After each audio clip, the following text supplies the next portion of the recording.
very good morning to one and all.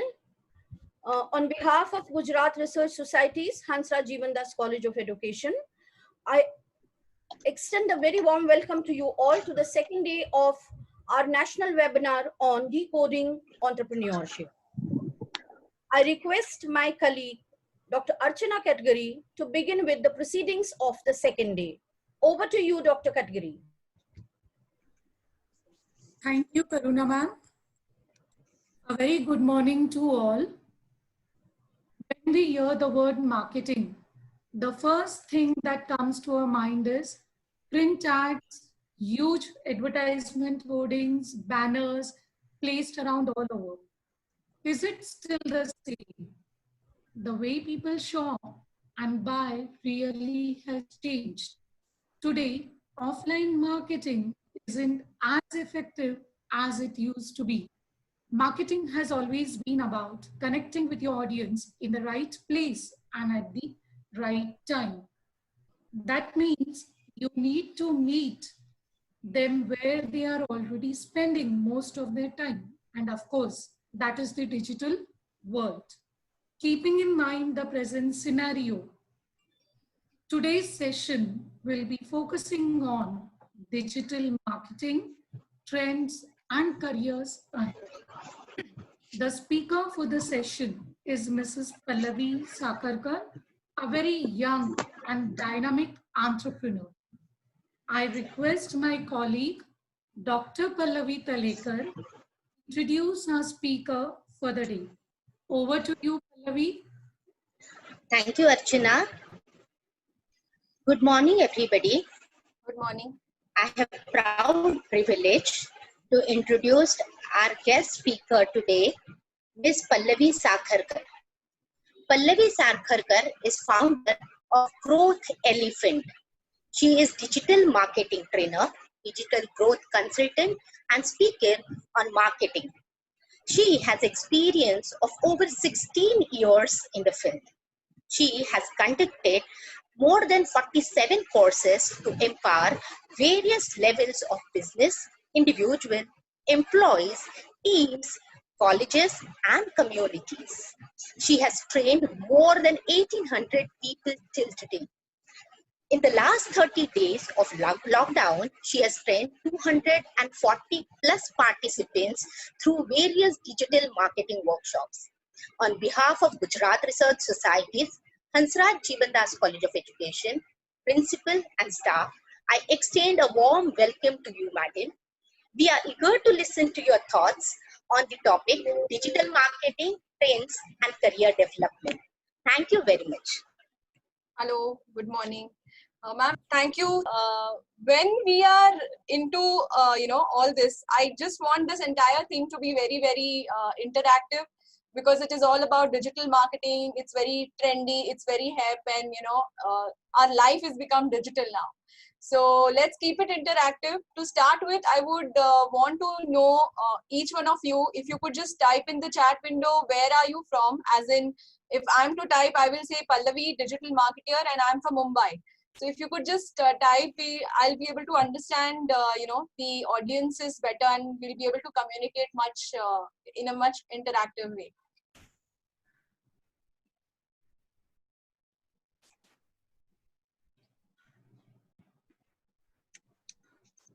Yes, Dr. Rashmi Srivastava, Assistant Professor from Mahatma Gandhi Central University, Bihar. Wow, great. Dr. Vaishali Sawant. Okay. Pooja Valecha, ma'am. Hi, good morning.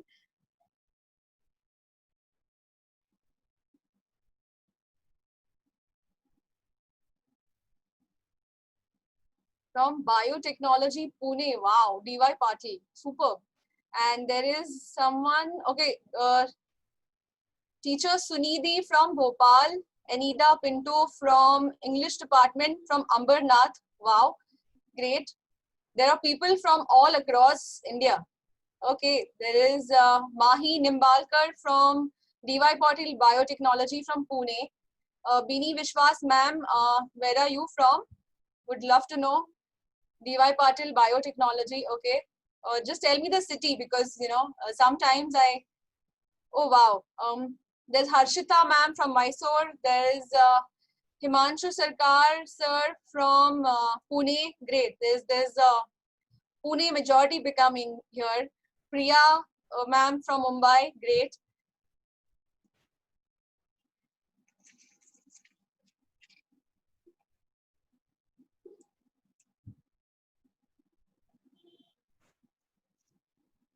Okay, there are more. Is there anybody more here who can tell me which city are they from? Bhopal, Pune? Okay.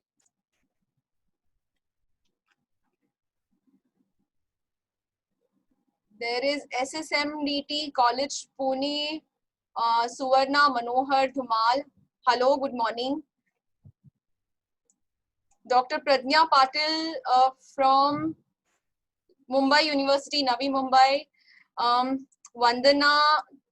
Vandana ma'am from Girgaon, Mumbai. Great. Now Mumbai numbers is increasing.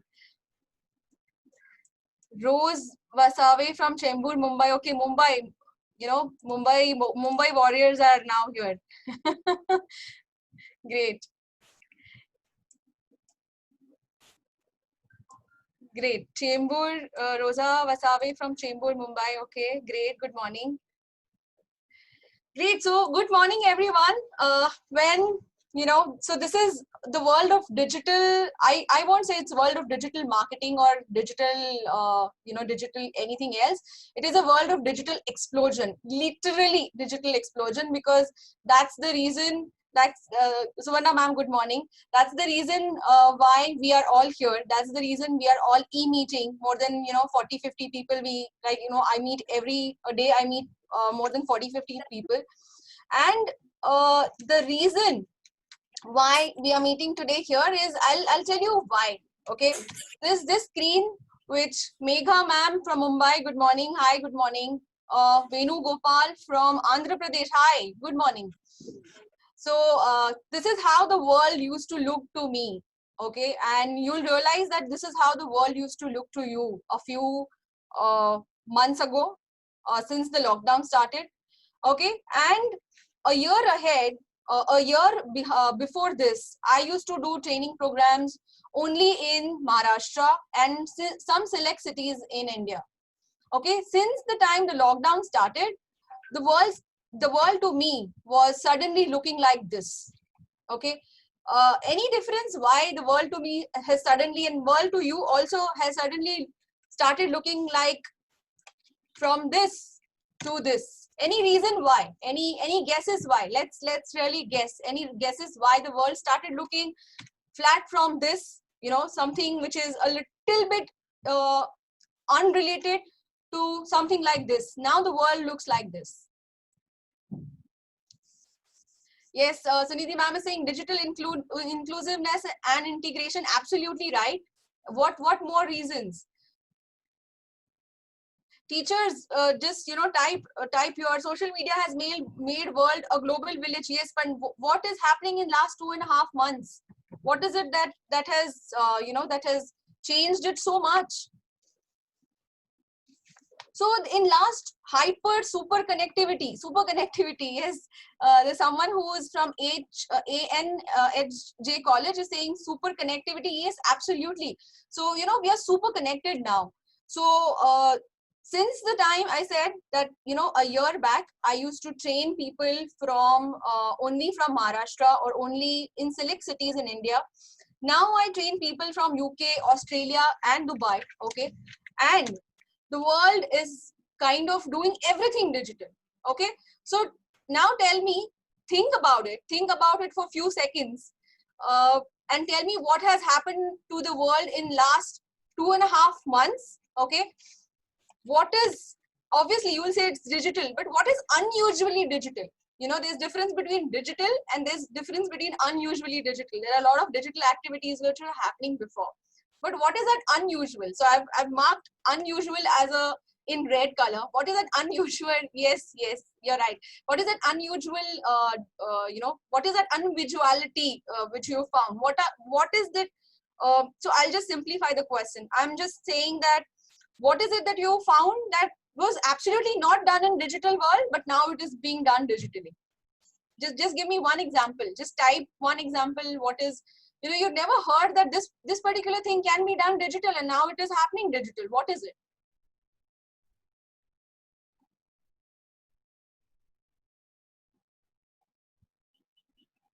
Education got digitized, yes. Anida ma'am, yes. Knowledge explosion, counseling, yes. More digital. What is something that you had not heard that this is possible in digital? No, it's not. E-learning, Suvarna ma'am, yes. E-learning, work from home, Sunidhi ma'am, yes. Before that also we were working from home, but not so much. But this is like really become, yes. Someone saying it's medical doctor consultation, yes. Meetings got digital, yes. Assessment got digital. Dr. Raju Talreja, absolutely. E-learning is got digital. Some digital fatigue too. Fatigue is too got digital. Absolutely great. Digital entrepreneurship, yes. Digital entrepreneurship. You know what? I just heard last week that even the marriages got digital, the events got digital. Okay, even the hair cutting. So last week I did not know how to cut hair in the at home, because that was something that I'd never done digital. Anida I'm saying churches have become digital. Yes, absolutely right. Churches have become digital. So I did not know how to cut hair. So I just called up one very famous salon. They said, yes, we have a course where we teach you how to take scissors. Can you see a scissor over here? How to take a scissor, and what are the techniques to cut, do a haircut at home. So I said, wow, this is massive. So so people, everything, my friends, everything is becoming digital, and we are no longer we cannot so there's no there was a saying that everything is becoming digital. That was just an opinion.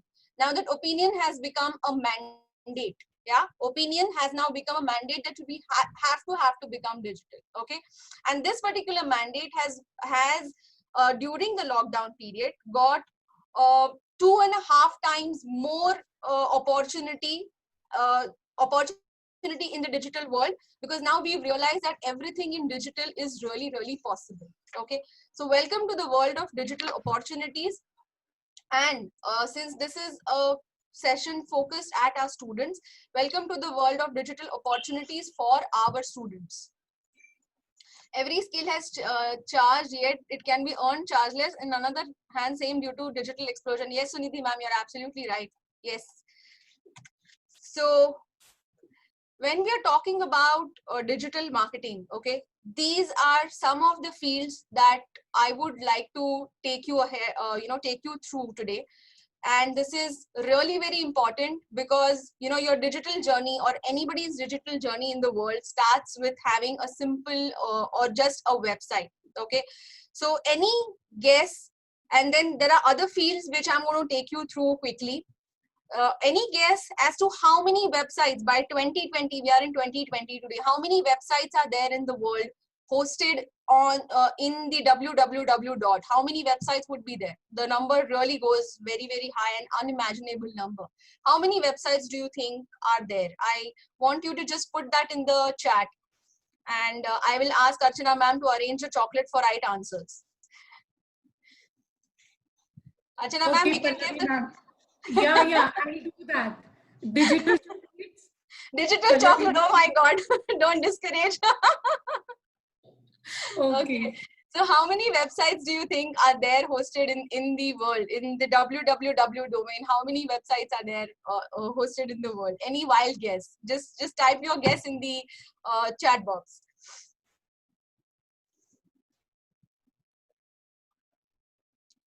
Approximately 2 billion.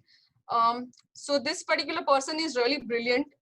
No, Sunidhi ma'am, it's not 2 lakhs, it's approximately 2 billion. So the answer is really close. It's 1.74 billion websites which are live right now, infinite. Yes, it's actually the number that goes to infinity. So when we are talking about website, okay, 1.67 billion, not lakhs.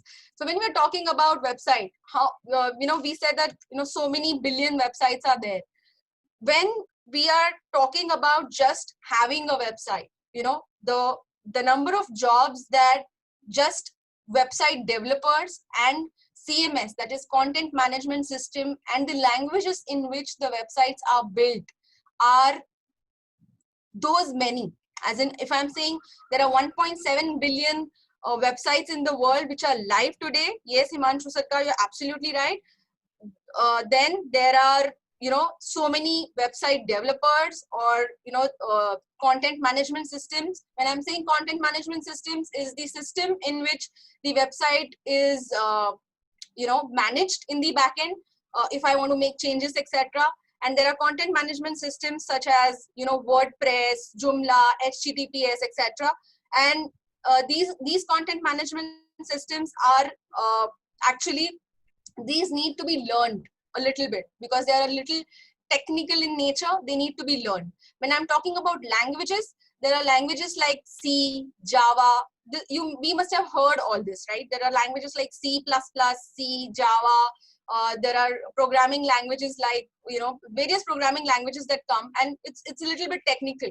So these languages, learning of these languages, handing off content management system like HTML, PHP, a lot of backend coding. Now these are the increasing number of opportunities.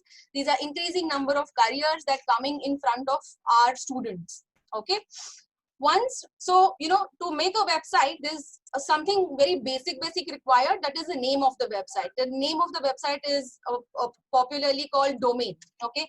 And when somebody buys a domain, there is something called a security of that domain, because when you go to ICICIbank.com or AxisBank.com or any bank kind of website, you will see that every website has this HTTPS. That S word is very, very important. So what is S? S is a security. Okay, so S is a security. It is secure sockets layer, which means that it is not only enough to have a website. It is very, very essential to make your website. It is very, very essential to make your website hack proof. It is very essential to make the data of your website, the data that you've put on the website, very, very hack proof, very, very secure. So that is another example of these new careers that have come up, because SSL, as per Google algorithms, has become very, very essential. If your website has an SSL certificate, then your website becomes, so when you type anything, you go on any website, if website does not have HTTPS, meaning the website is not secured yet. So this security certificate, why I'm saying this security point, why I'm emphasizing is, one of my students who learned digital marketing for many, many years finally decided that he'll do a career in security, securing a lot of websites, and now has is actually minting money, because security is going to be a very, very important agenda across the world. Next to that is the email. So when you have a website, you obviously have an email. You need to have an email which is a secured email, again, because a lot of important information is goes into email, and the secured emails are given by many companies. The most secured emails are given right now are Google G Suite. Okay, so there are these Google G Suite. So Google gives the agency to a lot of people, a lot of career seekers, who take the agency from Google and sell those Google Suite accounts, which means that your for example, my email ID is pallavi@growthelephant.com. It's not pallavi@gmail.com. So that is called a Google secured mail. So it's much more secure. So having said that, why website is so important? Because there was a social media site called Orkut, which closed down. Yahoo Mail is kind of closed down, but having your own website will never close down. That is something that will be imperative for having a business. Rajkumari ji, thank you. You're saying it's useful information. Yes, it is a very, very useful information, because internet security is becoming another topic of PhD in today's world. So having said that, this is a very, very important career option for students to get into the security of anything related to internet marketing, right? So that is something that we need to note down. Next is, do you really think, just type yes or no, that Google knows more about you than you know yourself?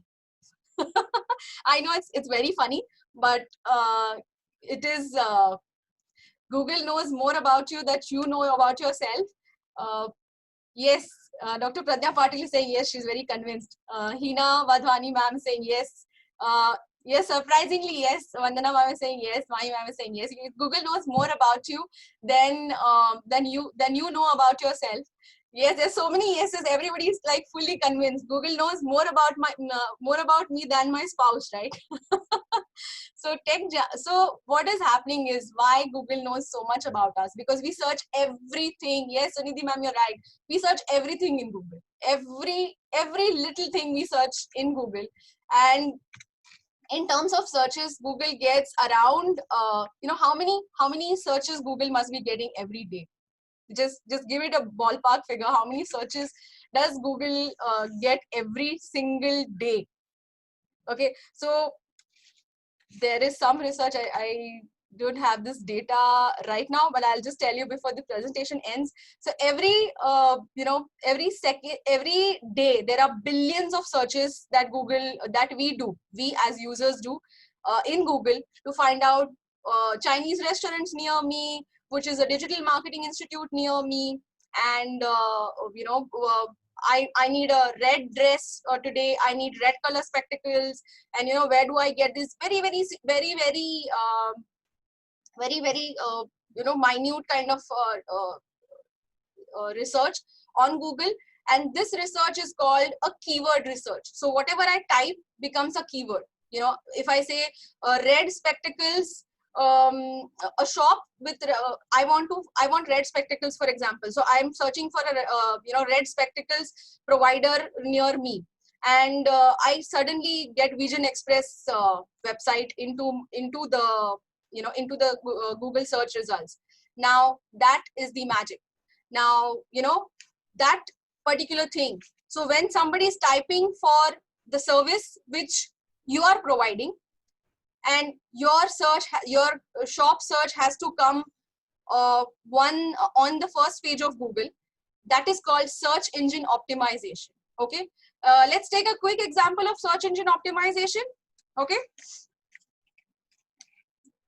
Yes, Hina ma'am is saying, what is the difference between search done on Google and incognito? Ma'am, just keep your questions aside, because the questions, I'm definitely give you a lot of time for questions, because I love questions and I would love to answer them to the best of my ability.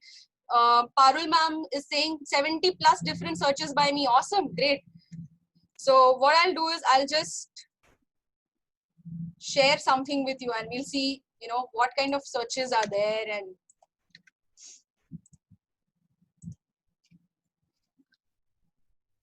so if I want a loan, for example, loan for business in India, 1 second, I'll just share my screen again.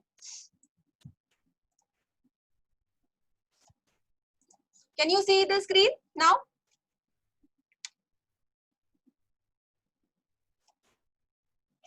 Can you see the screen now? Yes, Pallavi. Okay. We can. So if I'm saying loan for business in India, okay, I'm getting these many results. Good morning, Preetam. Good morning. Good morning, Ji. He's from Bangalore. Great. So I'm saying loan for business in India. Okay. Now, can you see there are two types of results? There are some results which have, what is this word? Just type. What is this word? Just type in the chat window. What's this small thing? What is this small thing which is coming before www dot? What is it? AD. Mr. Preetam, thank you so much. Advertise. Yes. Pradnya ma'am is saying advertise. Yes. But if I scroll down, this is the first page of Google. Okay. And second page of Google, I never go. Nobody goes on second page of Google. So whatever these results that we are getting, okay, which are without this identifier AD, are the results that are coming on the first page of Google. So all these websites, for example, bankbazaar.com, I search for loan for business in India, or bajajfinserv.in. Then there is bajajfinserv.in again. Then there is lendingcard.com. So my keyword is loan for business in India. And these websites which have come on the first page of Google for this keyword is because of the search engine optimization. Yes, this is called, so in nutshell, what is search engine optimization is making my website so good, okay, making my website so good that if the customer is searching for this particular keyword, my website has to come on the first page of Google without me paying anything to Google. Okay, so without lendingcard.com paying anything to Google, they have made their website so good that they are, when I've typed loan for business in India, their website has come on the first page, and there is a very high probability that I will click on this. There is also a very high probability that I will scroll down a bit and I'll click on bajajfinserv.in and I will click on this link. This is called search engine optimization. The second part is search engine marketing, or also called PPC. It's called pay per click campaign. Okay, PPC, which I'm typing here, pay per click campaign, which is a part where me as a company, for example, this is my company, I'm paying Google on bidding of such some words like loan for business in India. So this is my keyword, for example. I'm paying Google some money, which Google is saying that if you pay this much money as per the bidding process of Google, then your ad, we will show your ads on the, we will show your website on the first page of Google in first 3 results. Okay, either in first 3 results or last 3 results on the Google first page. That is called bidding of the Google AdWords, which is also called a PPC, pay per click. So if I click on this ad, whatever they had bid for this, you know, placing this ad on Google, that money gets consumed out of their budget. This is called Google AdWords, or this is called pay per click on a very broad way. So going back to sharing my screen.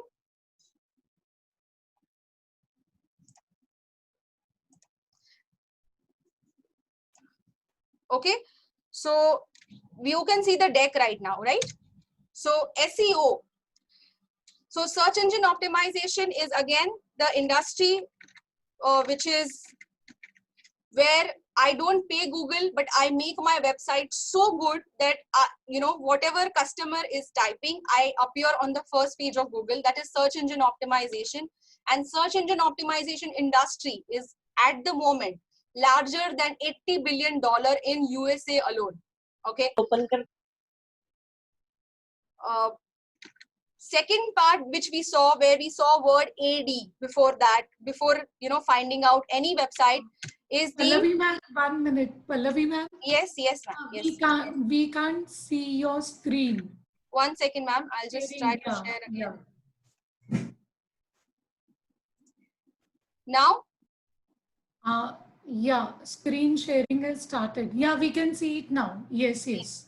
So I was saying that, sorry for that. I was saying that search engine optimization, which is the process of bringing my website on the first page of Google, which is a very, very specialized skill in digital marketing, is a $80 billion industry in USA alone, which means that as a search engine optimization expert, or as a search engine optimization specialized person, I would need to help a lot of people who have their websites to bring their websites on first page of Google for certain keywords. Okay, and this particular industry is billions of dollars of industry in the world. So again, the career opportunity for the students here is to start learning how search engine optimization works. Google has more than 200 factors basis which, for a particular keyword, for example, if I'm typing, best pizza near me, you will see that in your area, depending upon how that pizza company is, doing a search engine optimization, the local pizza companies' names would come up in the search results. And if you type that, if you type which is the best digital marketing institute near me. Now, when you're typing near me, Google will understand that somebody sitting in Bihar, Google will understand that wherever that person is sitting pin code wise, courses near that person should be shown. Okay. Right now it's not happening because we are all still under a little bit of lockdown, but in usual cases, that is what happens. That's called a local search engine optimization. So this industry is growing, and this industry will grow in leaps and bounds. Okay. So that is something that we've seen. We've also seen Google ad spends where, essentially we have to pay Google as a person who owns a particular website. A website owner pays Google and tries to get his ad or his website on the first page of Google. Sorry. First page of Google, that is called Google ad spends, which is pay per click. So the moment people click on that, Google charges, charges the amount that I have bid for it. Okay. So that is the process. Is everything making sense till here, or am I going too fast, too slow? Please give me some feedback so I'll be able to,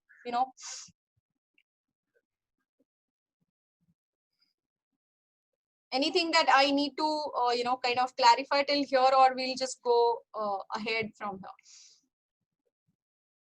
Mahi ma'am is asking what is meant by a good website. Yes, I'll answer that. Please do keep these questions. I'll answer that. No, everything is fine. Suniti ma'am is saying everything is fine. Thank you so much. So, Google ad spends industry is currently more than $100 billion. So what a student needs to understand when he does Google ad spends, or he understands Google AdWords, or he takes up Google AdWords as a career, he needs to understand how Google, Google bidding process. कौन से word के लिए कितना bid करना है? He needs to understand that. There is a Google ad certification course that a person needs to do. Okay, and it is again free. Google AdWords, learning Google AdWords is again free. Google gives a lot of information about how Google AdWords really need to be run. You need to make a free account with Google Ads, and then you need to start putting money into Google, and that is how you need to tell your client or tell a businessman or tell an entrepreneur how they need to come on the Google first page. Okay. Now, next thing, which is a very favorite thing, which is on top of your mind, is going to be social media. So what is social media? Social media is, I don't really need to define anything in social media. Social media is all about Facebook, Instagram, LinkedIn, Twitter, and YouTube, TikTok. These days, people are like really crazy about it. WhatsApp. So the social media spends for the first time last year have gone beyond the print media spends in the world. Okay, and this trend will continue because of the obvious reasons. For all these years, people were the companies were spending a lot of budgets into print media, into outdoor advertising, but now since last year, and it is going higher than the print media thing. So we'll talk more about social media careers. So there are a lot of social media careers, and social media careers, because the spends are high, and it's around $84 billion industry in US alone. Again, it is again I can say a career stream which students need to take up but with a lot of thinking. I'm going to come to that point, and you might have a lot of questions there. So we'll come back to that. So that is about the social media. Next is about effective email marketing. Now, tell me one thing. Do you know about how email marketing, do you think that email marketing is growing or email marketing is coming down? I really want your view on this. Is email marketing a career, or email marketing is going down?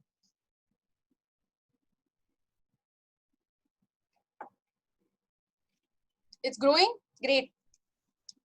Somebody with the name Galaxy M20. It's growing from blog posts. Yes, it's growing. Email marketing, my friends, is growing at a phenomenal rate. In fact, you will be surprised, you will be awestruck to know that the richest guy in the world, okay, richest digital marketeer in the world is the one who doesn't do anything else but specializes in email marketing. Okay, and he specializes in email marketing because email marketing is very, very important. Why? One of the reasons is because it is non-intrusive. Non-intrusive meaning it doesn't it doesn't disturb the user. Okay, हम जिसको email भेज रहे हैं, it doesn't disturb that person. It goes and sits as an email into an inbox of a consumer, and it doesn't disturb that person. The consumer can access the email. It is not very forceful. The consumer can access email, reply or not reply. Factor number one. Factor number two is it is very, very regulatory. So if there is a bank transaction that happens, banks have to, as a mandate, send you an email. What transaction has happened, at what time, how much money has got deposited or how much money has got consumed out of your account. That is also a part of email marketing. A lot of programs get a lot of programs get designed. Now this is a massive career opportunity for students who want to work on email marketing automation programs. What is email marketing automation programs? Any company who gets you signed up. Okay, we sign up in when we are searching on Google, then we land onto one of the websites and then we sign up. That sign up is essentially called opt-in. When you opt in, the company starts giving you awareness articles about what the company is. For example, I am opting into a travel company, say, okay, for example, the company starts giving you awareness about what, for example, SpiceJet currently is continuously sending emails to me because I'm I'm a registered user at SpiceJet. I must have filled in my email ID to SpiceJet and I became an opt-in customer at SpiceJet. So now they are spreading a lot of awareness to me, saying that our flights are very, very safe. See what senior guys are saying about our flights after lockdown, which have started. They are very, very safe. And this is the discount coupon. This is a discount code. Do you want to travel 700 rupees off on your next travel with SpiceJet? Okay. So when they give me 700 rupees off, they are actually building a consideration. Okay. And when I want to travel, SpiceJet is absolutely on the top of my mind because I'm seeing their mails every now and then in my inbox. I go into a conversion because one day I redeem that coupon that SpiceJet has given me. I become a conversion customer for them. I have used a SpiceJet coupon. I like the service. I become a repeat customer of them. And this entire thing has become a complete business conversion model for them through email marketing funnel. Is email marketing funnel very, very clear? This is a super part of digital marketing, and this is something that we all face. Is this really clear? I want to know because this is very, very interesting, and we've all faced this.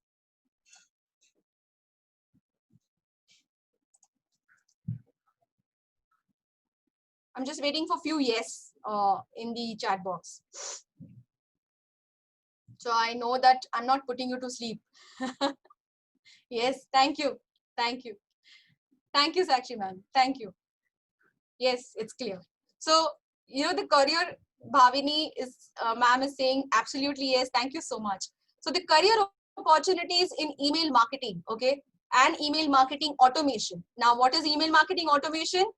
The day I subscribe to SpiceJet, in this example, I get a mail. Hi, you subscribed, and we will send you emails or whatever that is. After next 2 days, I get another mail. After next 2 to 3 days, I get another mail. After next 4 to 5 days, I get another mail. Nobody is sitting and sending these mails manually.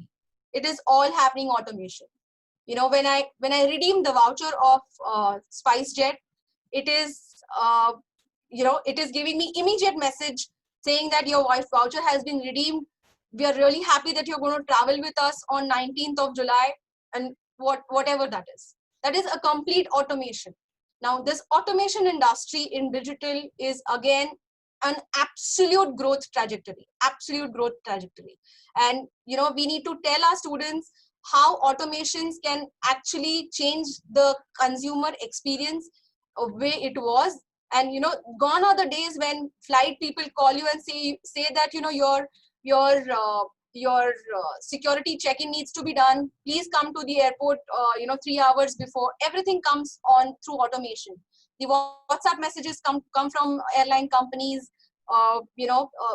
If you order something on Amazon, the messages come, the email comes that your order is at this stage of delivery right now. Everything is automated, but these funnels need to be built. Okay, and while the careers, are getting shaped up, these funnel makers, automation makers will be in massive demand in future. The demand is only going to grow.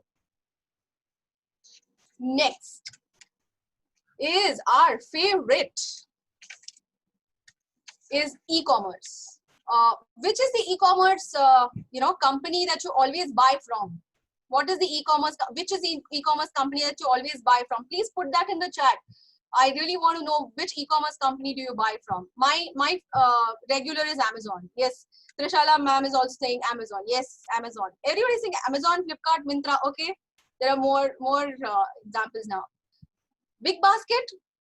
I mean, yes, Big Basket. Sunitha ma'am just said Big Basket. Gives you a lot of convenience, right? Flipkart. Yes. Okay. So there is. Yes, Big Basket. Mamta ma'am is saying Big Basket. Somebody saying Jabong, Grofers, Big Basket. All three. Wow, superb. So, there are a lot of online shoppers here. Now, e-commerce industry is at a 17% growth. This is in digital marketing, or in a marketing parlance, it's called double-digit growth. And very few industries in the world are actually in the double-digit growth trajectory. So what e-commerce industry actually gives, the growth of e-commerce industry is, we as a consumer just order the product and we wait for the product to come. But whatever is going in the back end is amazing.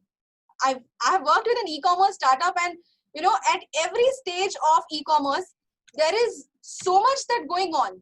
There is first acquisition of customer, then, delivering to the customer, then Club Factory. Okay, great. Then there is retention of customer. So, Amazon wants to retain you. They don't want you to just do one purchase. Big Basket, Club Factory, Flipkart, Myntra, they don't want you to do one purchase. They want to retain you. So there are these guys who, there are these careers which are called retention managers or retention specialists. Then there are training, training careers in e-commerce companies, like, training the delivery boys, or training. Obviously, these are a little bit of offline careers, but these careers opportunities are on the rise. Then logistics handling. So there needs to be a lot of logistics programming that needs to be done on a software side, and there is a lot of logistics handling that needs to be monitored on a online basis. So there's complaints handling in e-commerce industry. That's complaints handling is a very, very big industry, because a small complaint or a small dissatisfaction by customer, it goes on Twitter and then explodes. No company would want to afford to do that. The next is loyalty programs. So you must have always seen, you bought something from e-commerce company, and immediately you get message that, why don't you even buy this? Like, you bought a shirt and then you say, okay, there is a stain remover that, you got such a lovely shirt. Now, why don't you buy a stain remover? Because, if that shirt gets stained, these are the relevant products. They bring a lot of loyalty programs. So a lot of people get loyalty program managers in e-commerce companies. CRM, customer relationship managers. What are customer relationship managers? People who, address your queries in case you want some refunds, returns, or, so on and so forth. There are customer relationship manager departments that are either working online or offline in the back end of e-commerce company. Analytics. Now, analytics is one such career option. If your students are a little bit good with numbers, they can hone their skills to be more and more analytical, and understand that what are the trends currently. If you see the products that are relevant, like sanitizers, masks, gloves, and all the COVID products are on an absolute spike. Okay, after maybe when the COVID is over, they'll absolutely go down. But analytics keeps the record of all this. They understand that winter is coming, so these particular products need to be fed back into the systems. Loyalty bonus vouchers, yes, you're right, Karuna ma'am, absolutely right. So these products are need also to be fed into the system. Analytics also gives them understanding of what product this particular customer or this set of customers. So there are these 1 lakh customers who have bought a product worth rupees 2000. They will definitely buy products worth rupees 200. So push those products. Okay, there's a push strategy and there's a pull strategy in analytics in e-commerce companies. And some students do extremely well because they understand numbers, they understand the consumer buckets. So every consumer, when like you and me, we get bucketed. When we do a certain kind of purchase, we get bucketed. Buckets like spenders in last 30 days, spenders who are last 60 days spenders, last 90 days spenders, then a bucket where spenders in last 60 days but more than 2000. These are the buckets that we get categorized into, and all this is handled by analytics.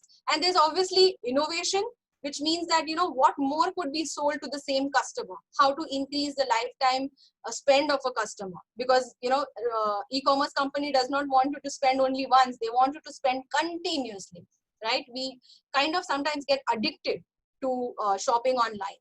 And while I've written etc these careers are just not just not exhaustive. This list is just not exhaustive, and e-commerce has a massive number of careers that are coming up with new careers. Yeah, and would really not believe what is the salary of a person who is working in Swiggy at a very entry level. Any ballpark guess as to what would be the salary of a person who would working in the Swiggy backend? Jyoti ma'am, thank you so much. So is there any salary bracket that you can really imagine? E-commerce companies, since they are growing at 18% or 17% rate year on year, can we really imagine how much would be the salary? The starting salaries of these guys are more than 4 lakhs per annum. And the salary brackets are the designations are sometimes team leaders, city heads. For example, when I was working with one of the very big e-commerce company, the salary of a city head of a logistics, meaning his job was to handle the team of 65 delivery boys. The salary was 2 lakh per month. So that's the that's the power that e-commerce companies have, and it is only going to grow. Next is affiliate marketing. Any idea what affiliate marketing is? Any ballpark figure what affiliate marketing is? This is so in such a small this in such a small quantum in India. In affiliate marketing in Western countries is growing at a phenomenal rate, and India we've just started. Any reference? Yes. What you market the product of e-commerce site? Yes. ClickBank? Yes, absolutely. Wow. Suniti ma'am, you using ClickBank? Yes. So Amazon, for example, has an affiliate marketing program, and it is not necessary only for students. Anybody and everybody can become an affiliate marketer. It is nothing but I use a particular product, I really like it, I put it across all my social media, I put it in my email marketing funnels, etc. And I just give you a link. You click on that link, and these are the percentages that, if you click on the link, these are the percentage that I would get if you buy the product. That is just a commission marketing about. So not just love getting informed about what is going around the world. Yes, Suniti ma'am, thank you. So affiliate marketing in India is growing at actually at a I don't want to use word phenomenal because I've actually used it at so many times, but it is actually growing at a magnanimous rate right now. So, you know, if you've seen a lot of these YouTube videos where people say, click on the link below that I have given you in the description, and, you know, please use a 14 days free trial. All those people are actually giving you affiliate links of theirs. Okay, so they are giving you the affiliate links where you try 14 days trial period. On the 15th day, when you get charged, the person who's promoting it gets commission. So that's in short, in a nutshell. It's a very big topic though, but that's in short an affiliate marketing is all about. Students are getting attracted to affiliate marketing, and they need to understand a lot of nitty-gritties, but yes, it is a good paying career that they can take up. Of course, it has an initial hard work. We'll talk about it. Next is influencers marketing. Now, this absolutely requires no introduction. What is influencers marketing? We all know, you know. Subiya ji is saying interesting way of presentations. Thank you so much. Thank you. So influencers marketing is nothing but suppose I have like 1 lakh followers. I wish I had, you know, I had 1 lakh followers. I influence them. I give a review to them on a particular product, and they go and you know, buy that product. I have influenced them to buy that product. It is very close to affiliate marketing, but a little bit different because influencers are different way of network marketing related to affiliate marketing. Yes, Jyoti ma'am, you're right. So that is why I am influencing mass number of people to buy my product, buy the product that I'm telling them to buy. That is what influencers marketing is all about. So till now, everything is clear here. Of course, I know that you have a lot of questions, but you know, we can take maybe half a minute break, and we can see that, you know, if everything is clear, and if there is a very specific question pertaining to this, I can take a question, or else I'll move ahead.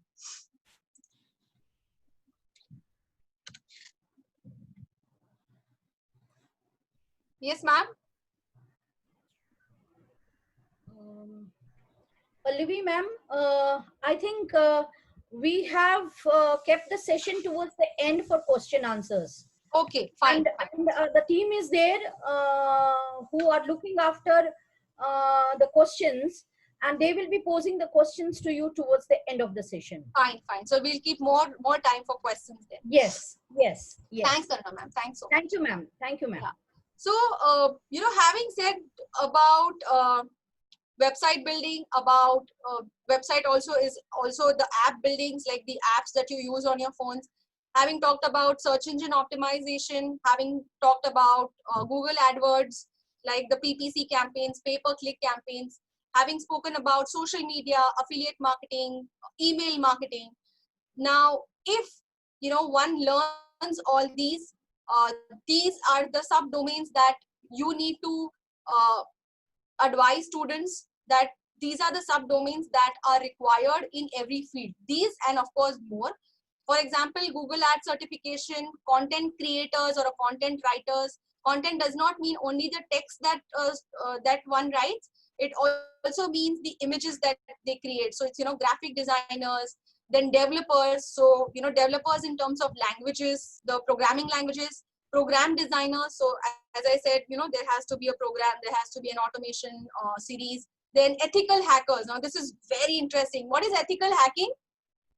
Ethical hacking is nothing but, you know, a lot of regulatories, or for example, a bank keeps a ethical hacking session. Now you will be surprised that the ethical and hacking doesn't go hand in hand, right? But there is something called, for example, there is an ICICI Bank. It's just an example. ICICI Bank says that we have made this particular product called mobile banking. Okay. Now we have made mobile banking with a lot of security. OTP is required to log in. Then, you know, user ID is required, password is required, and we've made it very, very safe.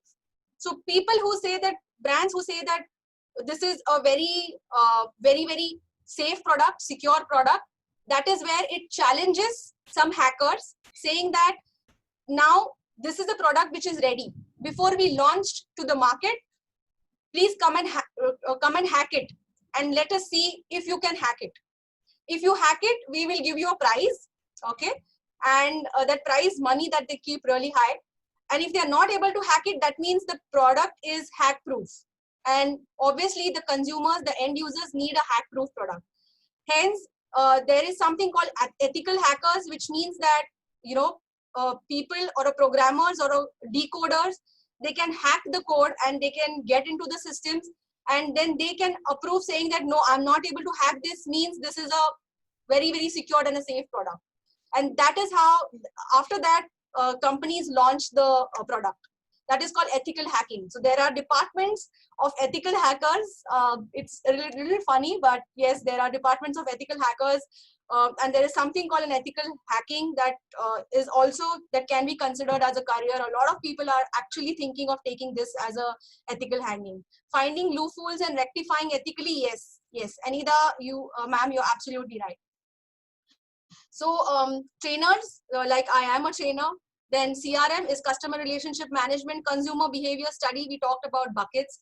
There is something called comebackability, meaning I have bought something from Amazon today. How many days after I will buy a second product? Okay, that is called comebackability. So a lot of research that goes into comebackability. There is obviously a lot of research and programming and work goes on for retention programs. There is a lot of graphic and video. Obviously, we see a lot of videos, so there's a lot of graphic and video creation that goes on in the back end. Otherwise, you will not be interested into the product. So these are like, these and many more are like subdomains into whatever we explained till now. So let's now come to, thanks Rosa ma'am, thank you so much. Let's now come to top mistakes that students do while making career decisions. Okay, this is really important, right? It is really important to know what are the top mistakes that students do while making career decisions. You know, students do these universal statements, that global statements I call them. They say that I want to be a digital marketer. Now, having understood all this, I'm sure you will also ask them first question. If somebody says I want to be a digital marketer, beta or beti, what is your, dear boy, dear girl, what is your micro niche into digital marketing? I bet you, I put it on a stamp paper, nobody in this world can become a complete holistic digital marketing, because it has so many sub branches now. Okay, so I, for example, can become a social media specialist, or I focus on search engine optimization depending upon my interest. Okay, students also say that I'm interested in social media marketing. Now they don't really know what is interested in really means.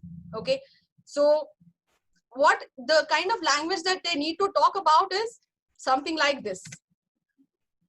I want to be a WordPress developer. WordPress is the largest customer management system in which the websites are built. So if they talk so specifically, we have to tell our students that talk more specifically. Don't say I want to become a digital marketer. Talk about very, very specific. Say that I'm interested in Google Analytics. Don't say that I'm interested in digital marketing. I'm interested in becoming a social media marketer. I'm interested in becoming a Google expert. No, you cannot be interested. You have to study Google Analytics. You have to study Google algorithms. Okay. The next mistake that that students do, and I've seen this over the years and years, is they finish their graduation, they finish their post-graduation, they take some money from someone, or they invest, find seed investors, and they make a digital marketing company. Okay, they open a digital marketing company, and they say that, and then they get into a frustration because they don't understand the pricing war. Okay, they are specialized only in social media marketing in the digital marketing company that they open, like and they call it a startup. It's a very fancy word, okay, startup. But they say that I have a startup. So it's like very fashionable and trendy to say that I have a startup, but they don't understand what is their micro niche. And it's not their mistake, because it looks very glorified and they get attracted to it. So what is the, how do they find out a micro niche? Okay. This is how I found my micro niche after 13 to 14 years of experience, that I knew that I was always working as a marketing professional. I then, after doing 13 years of non-digital marketing, I decided that now I'll go into digital marketing because I understand the fundamentals of marketing. I started doing social media marketing. In social media marketing, there are so many platforms. I chose one platform. Right now, I'm a LinkedIn marketing, specialized person, or whatever you want to call it. I don't want to call myself expert. It's too much of a overstatement. And within LinkedIn, then I have to decide whether I have to be a LinkedIn growth hacker, or I have to be a content writer for LinkedIn for other people, or whether I'm a trainer. Okay. So this is how you, kind of understand, you funnel down from marketing to digital marketing, from digital marketing to social media marketing, from social media marketing to a particular platform of social media, LinkedIn. In LinkedIn, what will you do? Will you become a trainer, growth hacker, or a content writer? One more example, if your students are of a technical background or they understand programming, they can get into coding or decoding, like we spoke about ethical hacking. They can be a software developer. In software development, they need to understand what they can do, whether they can be HTML coders, ethical hackers, app developers, automation experts, so on and so forth. So this is how you need to really understand what you need, the way you need to guide them. Okay. The second thing, the most important thing is that they need to understand that, in digital marketing, what works is passion. I was going through a lot of COVID related issues at home yesterday, and Archana ma'am asked me, would you be able to do a session? I said, ma'am, that's the only positive thing that I want to do it, because I'm so passionate about training. I'm so passionate about spreading awareness to people. You need to have passion. Okay. Second important thing is you need to have patience. In digital marketing, patience is so very important. Things sometimes work, things sometimes do not work. The automation programs that you work in the back end sometimes absolutely fail because there's some missing link. Okay. So the students need to be patient. They need to do a lot of research, because algorithms of digital marketing, various platforms change every day. For example, Google has a developers team of more than 200 people. Okay.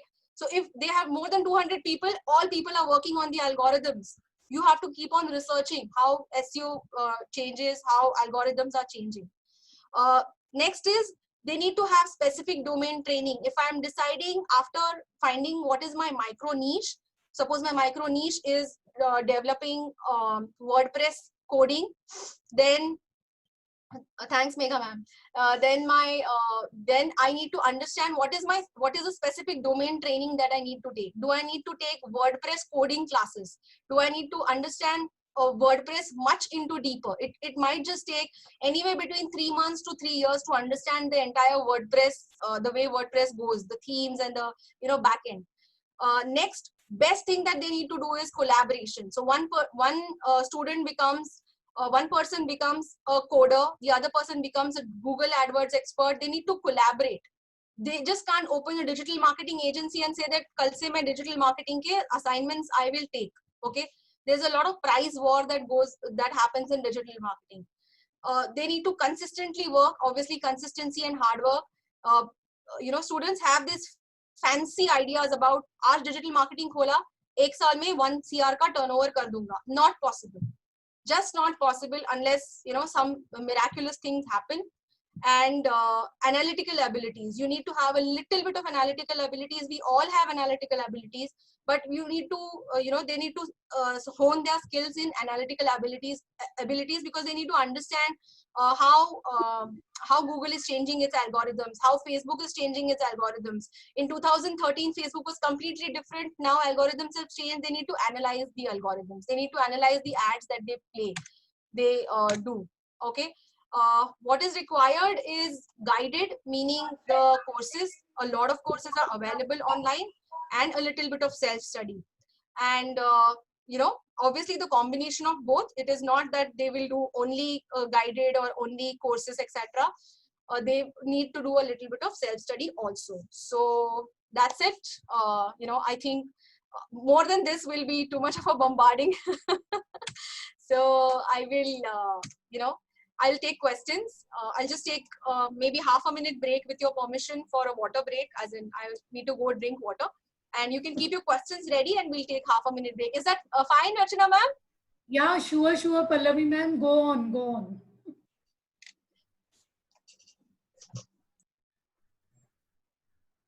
We can then stop sharing the screen now. Yeah, I think, right. Yes. Let Pallavi ma'am come back and then we start with the question answer session. Yes, Archana ma'am? We'll wait for Pallavi ma'am to come back. Yes. Sure, Karuna ma'am. Till then, they will make the list of the questions. If anybody has any, they can just put on. And participants, if you have still some more questions, please put them in the chat box. Your questions are going to be taken from the chat box by the in-charge team.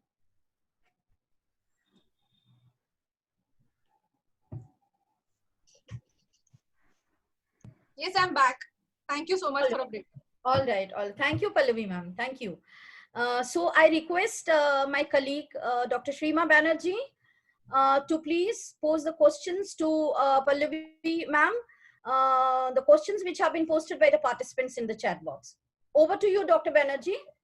Thank you, Karuna ma'am. Thank you so much. Pallavi ma'am, first of all, I would like to congratulate you because everyone is just going on writing all praises about you. So it is really insightful and very interactive. It's not on a passive mode, so although digital, but you have really kept everyone on toes and they are very nicely listening to you. Coming back to the questions part, ma'am, there is a question from Hina Badwani madam that the site created by Google site secured. This is the first question.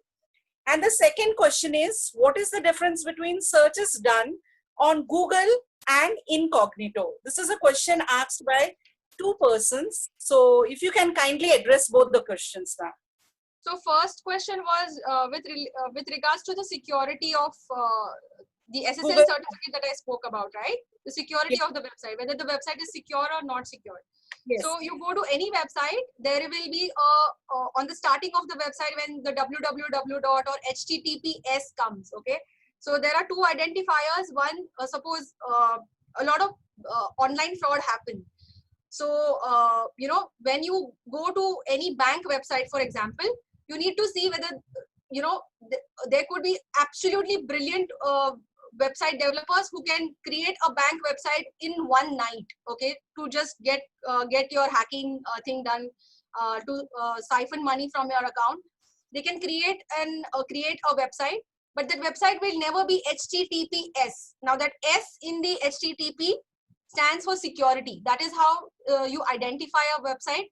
Also, there is a lock icon. Okay, the lock icon says that your website is, that particular website is secure. Okay, how to make your own website secure is to get a SSL certificate. I'm just typing that in the window, SSL certificate. Okay, so you have to spend a little bit of money, but when you buy a SSL certificate and a website developer puts a SSL certificate onto your website becomes much more secure, because Google understands that you want to make this website very, very secure. It checks your website from the back end. Also, to make the ranking better of your website, SSL and secure SSL certificate and is very, very important. So it makes your ranking of your website much, much better. Second question was incognito window. So what happens is, the moment you start surfing anything on internet, there are some cookies. Okay, the cookies are, it's called cookies in the language, but it's actually, they are files. Okay, so for example, I go to Amazon.com. Amazon.com wants to understand my browsing behavior. So for example, Amazon.com wants to understand what do I do on non-Amazon sites, what do I do on Google, what do I search on Google. So if I'm searching on Google for this particular blazer, okay, that brown color blazer, then Amazon wants to show me the brown color blazer ads, or show me those results next time when I go to Amazon.com, and wants to understand my behavior. For understanding my behavior, they fire some cookies. Okay. Now these cookies are nothing but small programs. They are programs done by the website developers, website programmers, and in incognito window, when you do any search, these cookies don't get fired, and that's the only difference between so a website cannot follow you and cannot understand your browsing experience. That's the only difference between incognito window and the normal Chrome browser that you use in digital. Okay, I think Hina madam and Rashmi Srivastava madam's questions got solved. You have done it. Ma'am, there is one more question from Mahi, who is writing, although you had discussed it, but still if you can throw light, Sure. what is meant by a good website?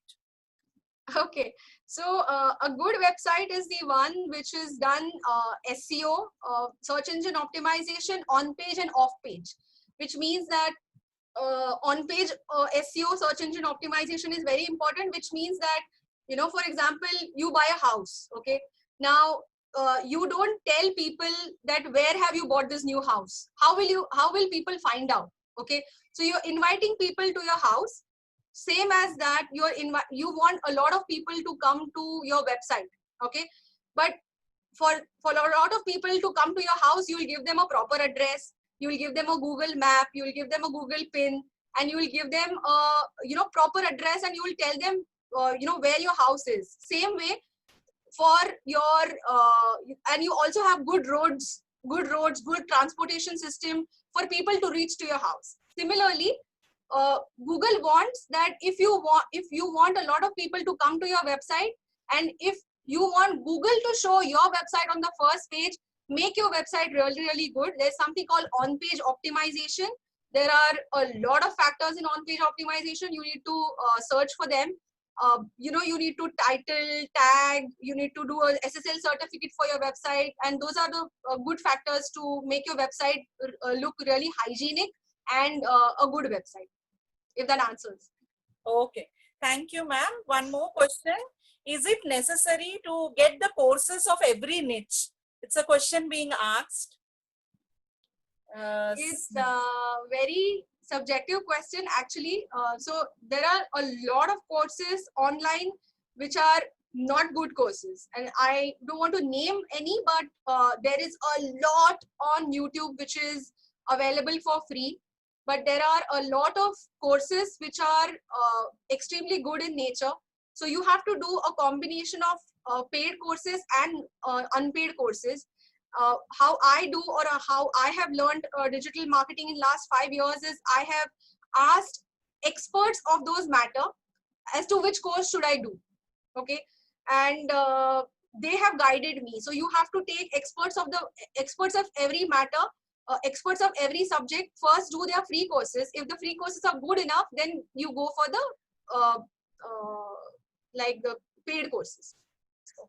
Okay, thank you, ma'am. The institutes, the institutes are charging exorbitant amount. At least before the lockdown, they were charging exorbitant amount for some very generic courses. For all the information which is available on internet for free, don't get into that trap, is what I would say. Thank you, ma'am. Thank you, ma'am. I'd request my colleague, Dr. Vaishali Sawant, to kindly continue with the questions. Vaishali ma'am, over to you. Thank you, Dr. Shrima. And thank you, Pallavi ma'am, for that interactive and lively session. I think I've coined the new term for people like you. You are amazing digital interactors. And that is something we need to learn from you. We people teachers. That was amazing, the interaction, the way you carried out. Thank you. Madam, there is a question from Jyoti Kundu madam. Is network marketing related to affiliate marketing? Network marketing related to affiliate marketing. It could be, but network marketing is more done into offline mode, jahan pe, this Amway, etc. keep on building a chain. Okay.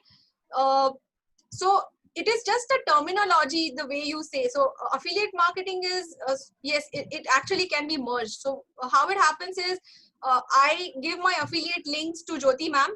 Jyoti ma'am gives affiliate links to somebody else. and that somebody else buys the product. She gets a commission, I get a commission. So yeah, it becomes like an online network marketing. But affiliate marketing can be done with or without building that long network also. So it can be both. Okay, thank you, ma'am, for that reply. There is another question by Mr. Nikhil Porwal.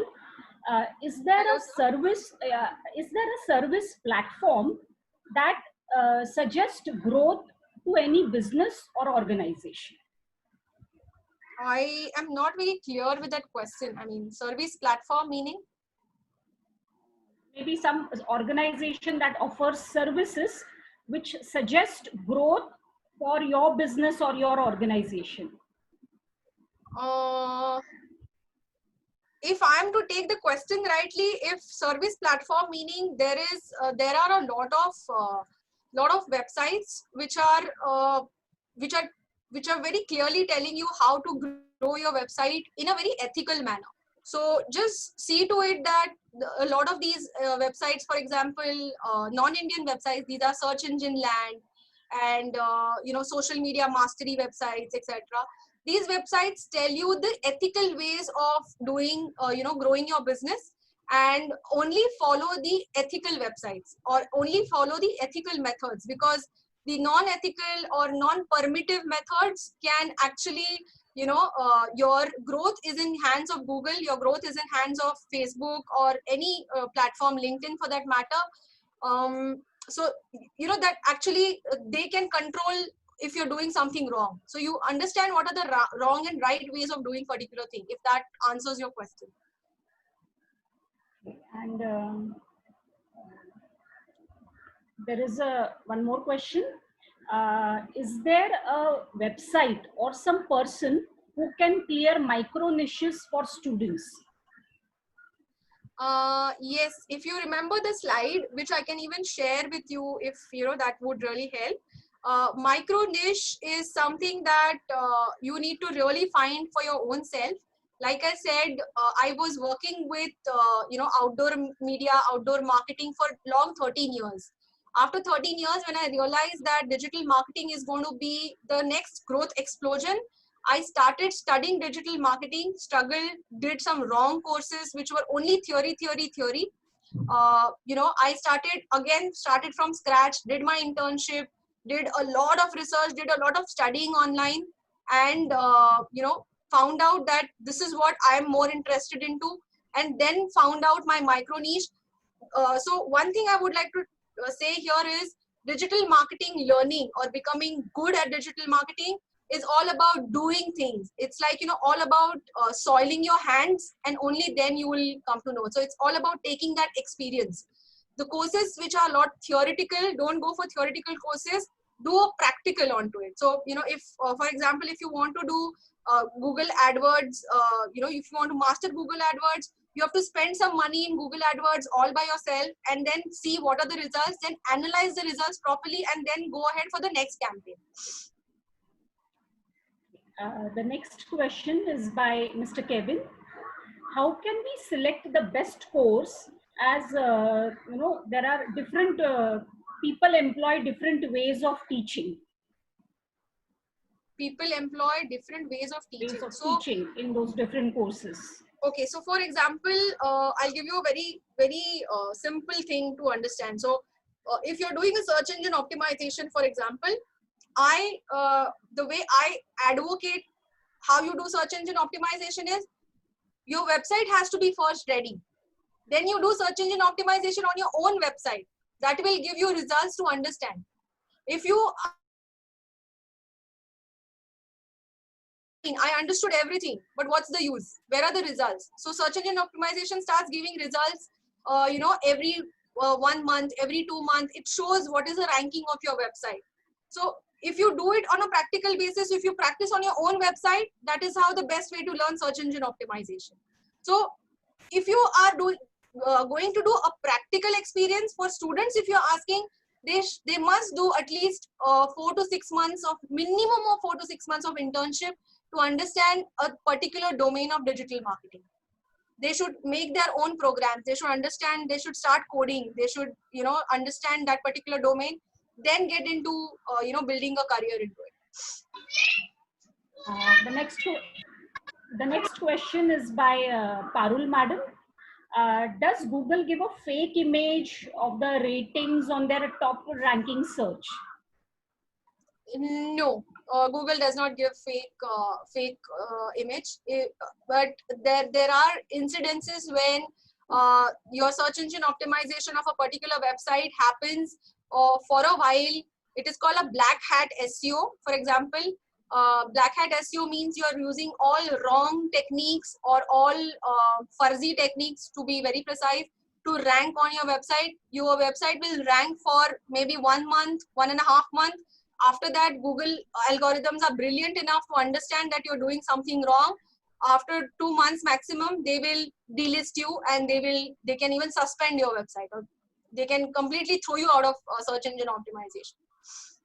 I think last two more questions, madam. How can I use LinkedIn to market my content? The question is by Mr. Kevin. Hi, Kevin. Hi, Mr. Kevin. The answer is very, very big to give. I mean, I cannot cover it. I have a 3 hours long LinkedIn session.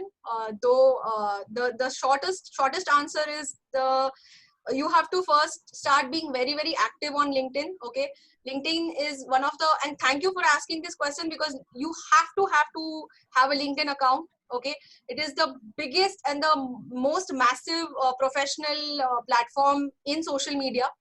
And if you have a LinkedIn account, like India is the one of the countries which does not ask for LinkedIn CVs.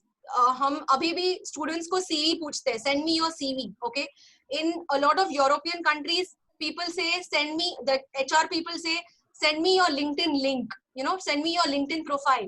So the students, and even for ourselves, we have to make a good professional image of what we are on LinkedIn, and we have to be active on LinkedIn, then start putting a lot of content on LinkedIn, and then increase the engagement. And that is the shortest answer that I can give you. Okay, and the last question. One last question by Mr. Himanshu. What is the role of IoT in digital marketing? Can Mr. Himanshu write what he Internet of Things in digital marketing? Does that he really means? Yeah, even I'm not clear. Mr. Himanshu, please comment. Mr. Himanshu. Internet of Things, if he means by IoT, is just a terminology. You can just Google it and you can actually, you know, if he's asking about artificial intelligence through digital, then artificial intelligence is just like digital marketing is a massive terminology to understand. Artificial intelligence is going to be a massive, you know, another next game that is going to be, yeah, he's saying Internet of Things. Just Google it. It's just a terminology. So you can understand. I mean, I'm not an expert in IoT, but you can actually Google it. Sorry. Can digital marketing be done without courses for experience? On your own? Yes, it can be done on your own. I have done a lot of courses, and I realized that I had done all wrong courses. Then I have started learning on my own, and I call it a technique called DIY, which means do it yourself. So I think DIY is the best way to learn digital marketing. Okay, now I don't think there are any further questions, Pallavi ma'am. Thank you. And thank you for answering all those questions satisfactorily. And I invite Dr. Karuna Sinha madam to take the session ahead. Ma'am, can I request you to just give me like, you know, a wonderful session, very interactive session, and you have explained very beautifully the various domains of digital marketing. All right, and I'm sure that all the participants are very clear today what exactly is digital marketing and how it can be used very effectively. Now for the formal vote of thanks, which is to be provided, I request my colleague, Dr. Manjeet Sambe, to please propose the formal vote of thanks to Ms. Pallavi. Over to you, Dr. Manjeet. Thank you. Am I audible? Yes, yes. Yeah, Yes. thank you. Thank you, Karuna. And A very good afternoon to the dynamic digital marketing expert, Ms. Pallavi Sakharkar. On behalf of Gujarat Research Society's Hansraj Jivandas College of Education, our principal, Dr. Anita Swami, and the entire HJCE team, I have the privilege of expressing our deep gratitude to Ms. Pallavi Sakharkar, who kept us engaged for this past 1.5 hours, and the time has just flown.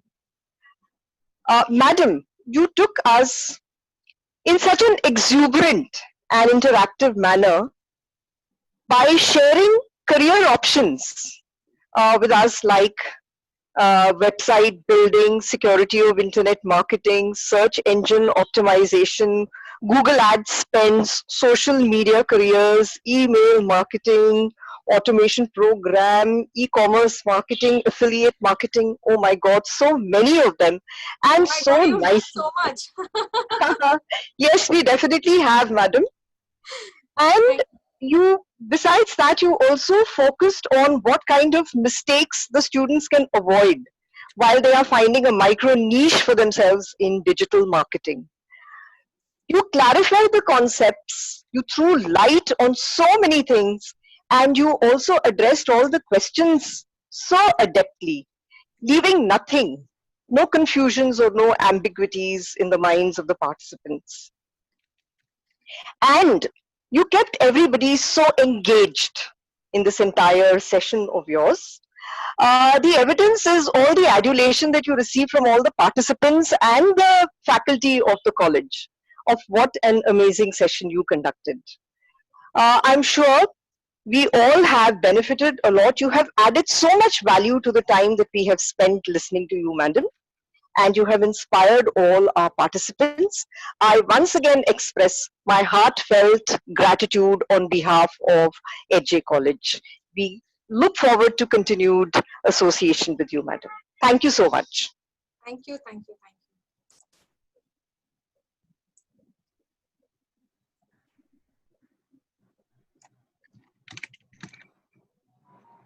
Dear participants, since yesterday we have been listening to experts. They've been talking about ideas, how these ideas can be converted into, how they can be catalyzed, how they can be incubated, catalyzed, accelerated into business enterprises and endeavors. We've heard one very amazing speaker today who happens to be an entrepreneur herself. So it was very important for us to listen to an entrepreneur, because otherwise it would be like going to a restaurant, enjoying the ambience, looking at the menu card and not ordering and tasting something. So we've already tasted the success story of one entrepreneur with us. It's time to listen to another entrepreneur today. And this is a young entrepreneur from Bengaluru, Ms. Seher Mansoor, who is the founder of the enterprise Bare Necessities. Ms. Seher is not going to be with us live, but we would be playing a video that she has sent to be shared with all of you participants. And before we begin viewing this video, I would just like to give you a brief background of Ms. Seher Mansoor.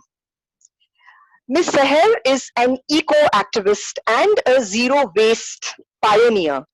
She is an alumni of the University of Cambridge with a background in environmental planning, policy, and law. She has worked at the World Health Organization, Geneva, and the Selco Foundation on Decentralized Energy Policy. She is also a freelancer for Huffington Post, UK and India. Ms. Seher is a TEDx speaker, and she has won a lot of awards. To just mention a few, she has been awarded by NDTV the Swachh Warrior. She has been given by Google India's the Most Inspiring Indian of the Year 2017. Elle magazine has rated her as the top 8 Indian trailblazer. She is one of the 6 women redefining career paths in 21st century by MTV and Jockey Women Portrait. She has also received the Women Entrepreneurs Award by Seaside Startup Summit in association with Confederation of Women Entrepreneurs, awarded by Srimati Mridula Sinha, the Governor of Goa. And she has been recently given the Climate Reality Leader. These are some of the awards and recognitions that she has received on her journey as an entrepreneur and an eco-activist. So I would not like to be now between you and Seher. I would request Dr. Karuna Sinha to please share the video of Seher Mansoor with all of us. Over to you, Karuna ma'am. Thank you, Manjeet ma'am. Yes, give me a second. I'm sharing the screen.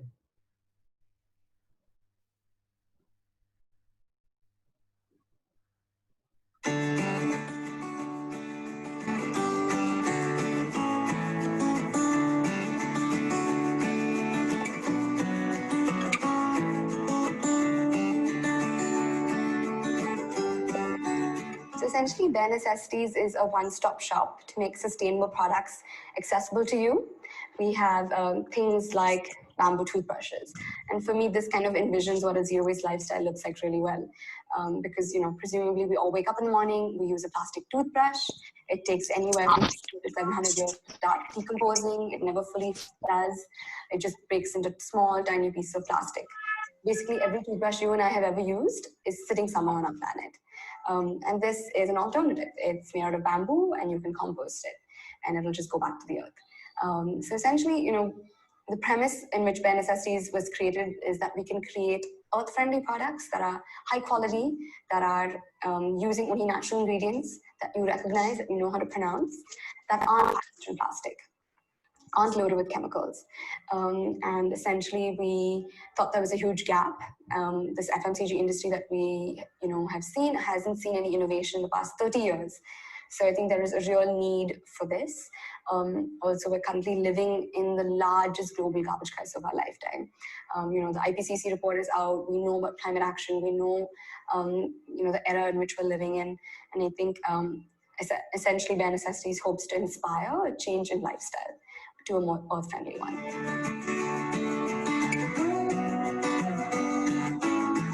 Bare Necessities essentially has personal care, home care, and lifestyle products, which range from bamboo toothbrushes, soaps, toothpaste, tooth powders,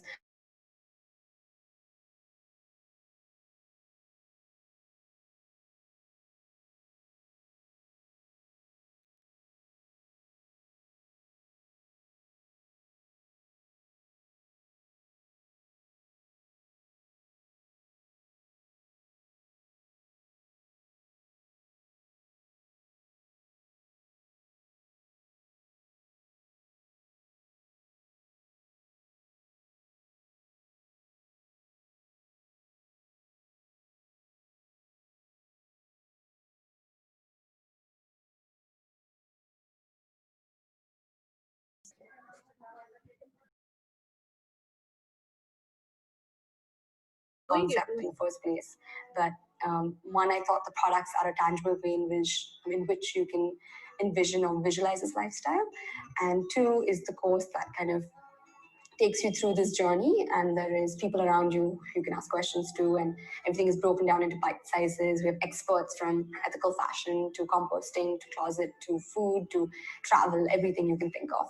We currently retail our physical products at about 50 stores across 10 states in India, and you can also of course find us online, which is barenecessities.in.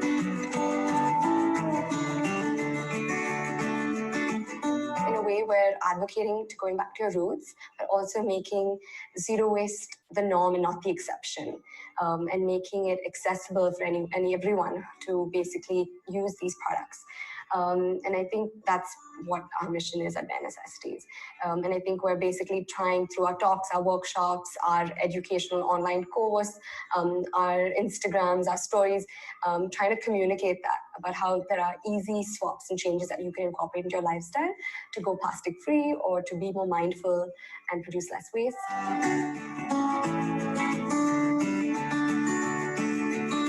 I've been an environmentalist. I spent lots of time in nature. I studied it.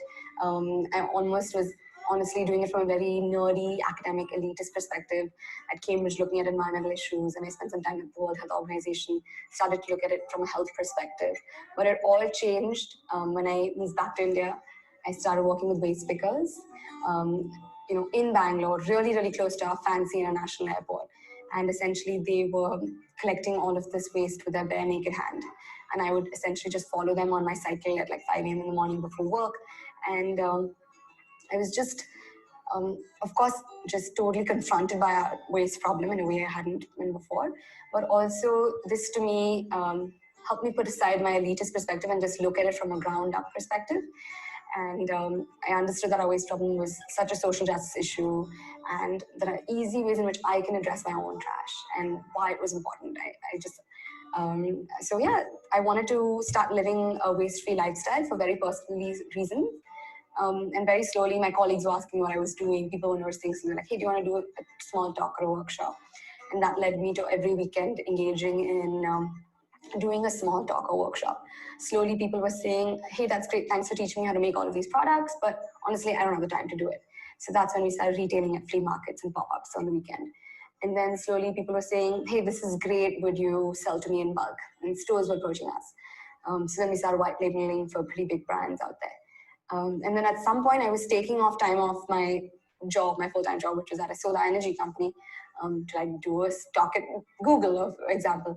And slowly, I think I realized after 2 years of kind of doing this on the side and 2 years of working that I'm 25, 26, like if I don't try now, when am I going to try? So I decided to just go for it. That's how we began. We wanted to make these products easy and accessible at a one-stop shop. You don't have to go one place for one toothbrush and another place for a soap. And basically, we wanted to help change behavior and make it easy and accessible for you and I to live a more sustainable lifestyle.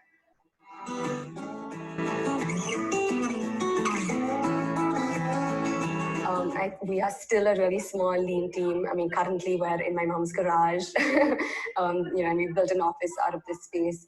But in early days, it was basically a 1 or 2 person team, which meant I was making the products, I was, getting the boxes, going to the post office and sending it. I had then one person helping me with manufacturing who said this was her easiest job because she just came here and took a nap and left because there were no orders in the early days. And what I realized was, though, my biggest marketing tool was just me speaking and connecting with people and building small nano micro communities and just getting the conversation started about sustainability and hopefully getting people to think about something that they hadn't thought about. So I think every weekend, almost, I did a little talk or small workshop, and that was at different farmers markets, it was at yoga studios, it was at little schools, honestly, anyone who was willing to listen to me. And essentially, we just kind of did like a fun little workshop and made a product. People got to take back home products. And I think that was my biggest marketing tool or leverage. And slowly, I realized that those people who did come to some of the talks suggested, or it was just a word of mouth thing that kind of spread quite naturally and quite organically. And we're super, like even now we take photos on our little, my mom's iron board, and we put like little kg cardboard papers that we've gotten from commercial street for like 20 rupees, and use leaves and things that are just totally naturally available around us. So honestly, we still do things we're really thrifty in our approach, and we're super creative, and we try and work with whatever we have around us. But I think about branding, I think it's really important to just be consistent. So suppose you commit to putting out a post every week or a month or every day, just doing that over time. And slowly you will see that you're building a small community around what your brand stands for and believes in. So we've done collaborations with like-minded brands who we admire and look up to, especially contemporary Indian brands who are building companies for us, which I think is really cool and important.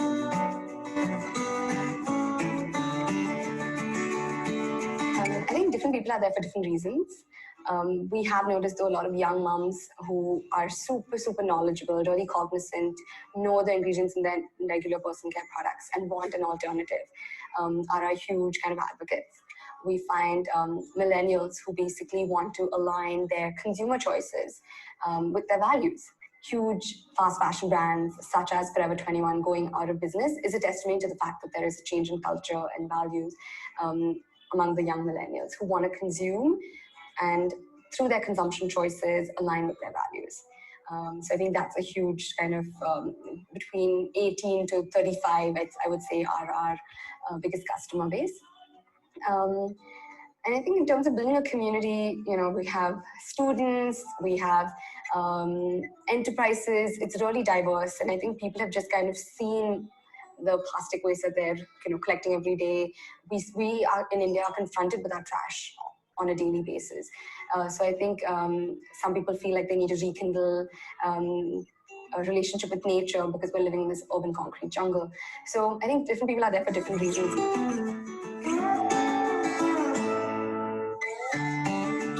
Honestly, we've made a lot, but I would say one is just like keep an account of your finances in any easy, simple way that you can, whether it's an Excel spreadsheet. There are tons of easy accounting softwares for free online, but just like keep a track of it because, sometimes you'll go down and it's like 1 year into your business and you have no idea.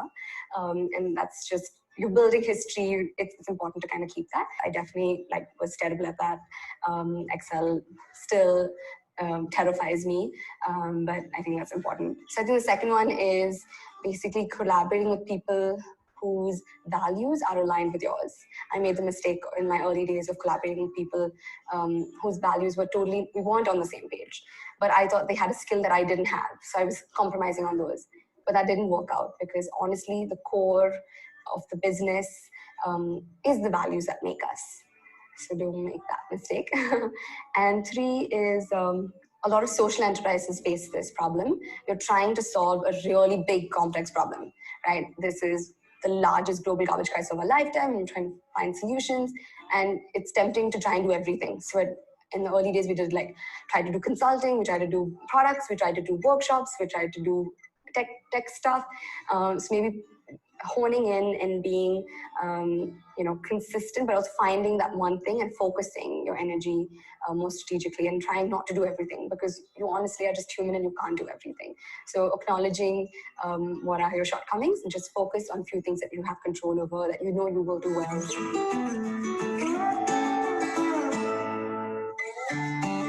Number 1 is surrounding yourself with people who inspire you, who align with your values, who make work fun, who are as ambitious and excited, and who share this vision that you have created for your brand. And that is through who you partner with, who your team is. I think that's the number 1 thing, because people make the brand. There are no products without the people who are making this. So I think value people and human resources, and they are your biggest asset. So I think that's why there is achieve whatever success in our little way we have. I think it's because of our people. The second thing, I think just go at it. There are gonna be so many ups and downs, but just kind of go through that. Just be consistent and be okay with failure because it's only part of life.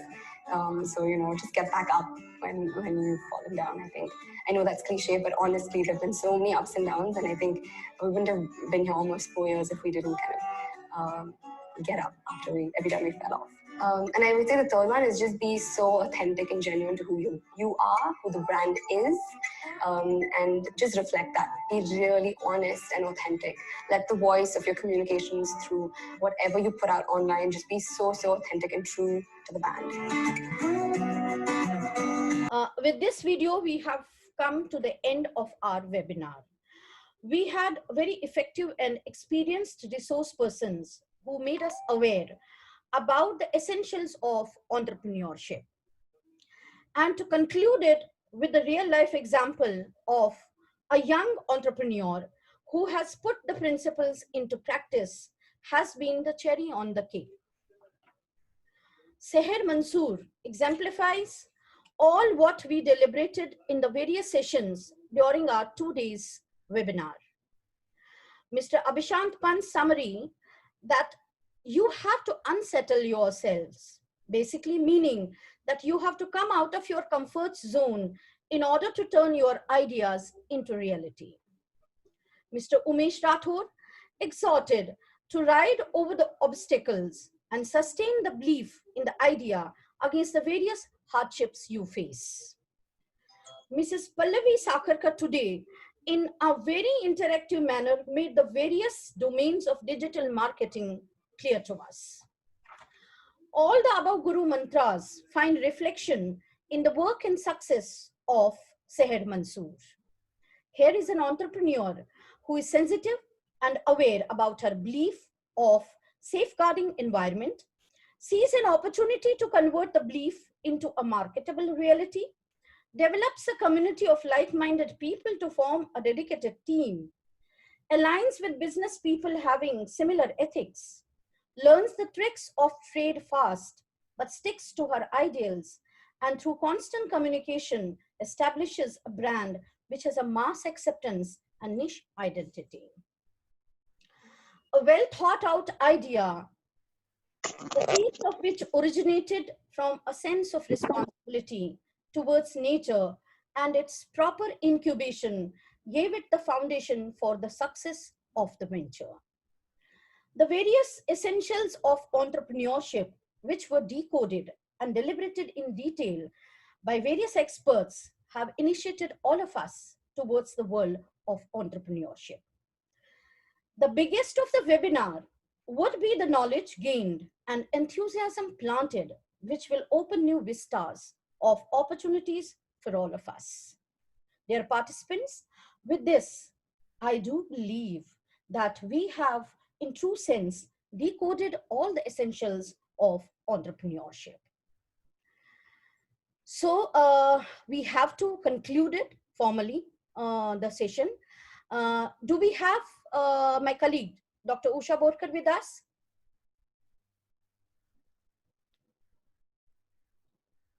All right. Yes, Usha, you are there?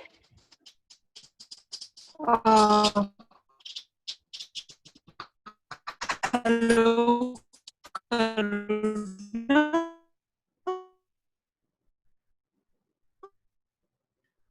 All right, all right. I think we have some connectivity issues with Dr. Borkar's, connectivity. So let's move ahead then. We have come to the concluding part of our two-day national webinar on decoding entrepreneurship.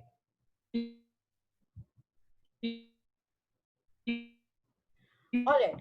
So I think we had a very successful webinar, but this success cannot be contributed to only few people who have worked for the success of this webinar.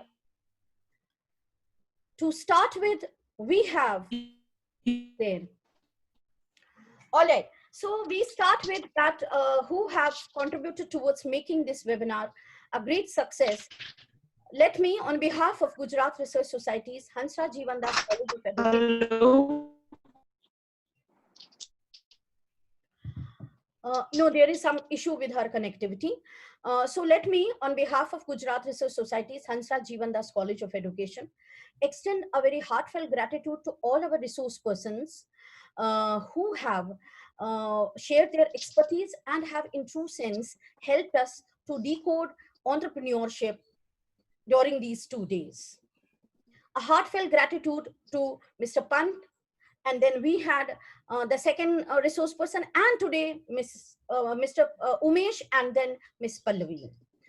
Thank you so much for helping us to understand entrepreneurship in true sense. In EdJ College, we always keep on exploring new things. And there is only one person who guides us always to explore these new things. A heartfelt gratitude to our principal, Dr. Anita Swami, for always motivating us to test and explore the new dimensions in education. Madam, without you, no event can be a success in the college. Thank you so much for being a guiding force, always there for us. then you must have observed that the entire HJC family was involved in making this event a success. No event can be a success unless and until all the family members don't contribute for making that event a success. A big thank you to the entire HJC team for being there and making this webinar in true sense a real success. Thank you so much, every member of the family. And then, dear participants, without your participation, this would not have been a success. Thank you so much on behalf of Gujarat Research Society's Hansraj Jivandas College of Education, our principal, Dr. Anita Swami, all faculty members. I extend a heartfelt gratitude to all the participants for joining us from different parts of the country. Although we have the monsoon season going on, connectivity issues going on, happening, we can see that participants are coming in and dropping in, but they have been constantly trying to be a part of this webinar.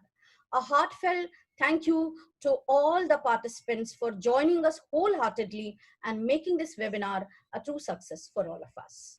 So with this, we conclude our 2-day national webinar on decoding entrepreneurship. Participants, a small announcement for you all is that a link for the second day feedback form will be posted in your WhatsApp group. Please see to it that you fill up the feedback form for the second day also the way you have done it yesterday. And your certificate, e-certificate will be sent on the given email IDs within a week's time. Thank you so much once again to one and all. May I request Dr. Pallavi to please conclude this.